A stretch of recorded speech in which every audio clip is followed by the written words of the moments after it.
Okay, so that's our job. Now the question is, what am I going to do? I'm going to tell you what the theory is.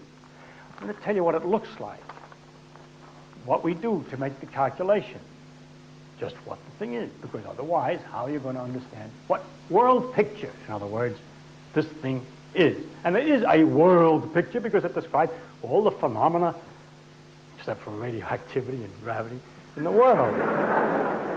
It's a lot of phenomena. It's possible even, it might explain, and should explain, if everything is thoroughly understood, the laughter of the audience when you make a dumb remark.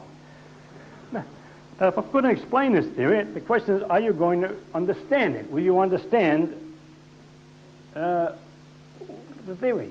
When I tell you first that the first time we really thoroughly explain it to our own physics students is when they're in the third year graduate physics, then you think the answer is going to be no. And that's correct. You will not understand.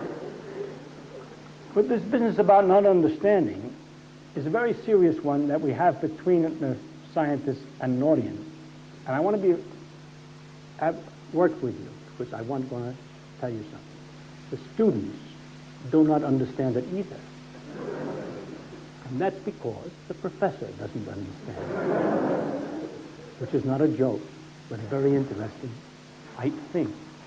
And I would like to explain it. My task, really, to explain all this, is to convince you not to turn away because it appears incomprehensible. That's what it takes 4 years of us to do to the student, is to get him so he doesn't run away because it looks crazy. The thing that's exciting about this is that nature is strange as it can be, in this sense, that the rules are so screwy, you can't believe them. Nevertheless, if you follow out the consequences and see what they do, sure enough, all the ordinary phenomena that happen, you can understand. That's hard to do, because you have to know how to count big numbers and do lots of arithmetic and so forth to see how it is that these rules really explain common experience.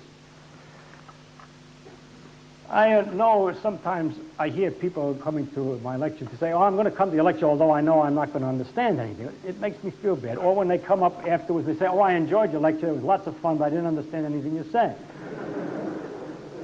I really am trying to make myself clear. So I would like to discuss this with you. Will you please keep coming in spite of the fact that you don't understand it? Because I don't understand it either. And the fun of it is that it's so mysterious, okay? That's the fun of it.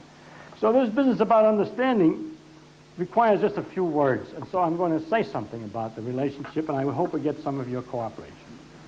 Sometimes you don't understand because, say, the languages, the fellow comes from America and he talks too fast. That's my fault, and I apologize. I hope it's all right. That's a kind of trivial difficulty, relatively. Next kind of not understanding is because you perhaps use new words. That's an accident that comes because I'm working technically and I use the words every day, and I forget that everybody doesn't know what they mean, and I have to be very careful. Again, my job. And then there's a kind of saying that you don't understand it, meaning I don't believe it, it's too crazy, it's the kind of thing I'm not going to accept it.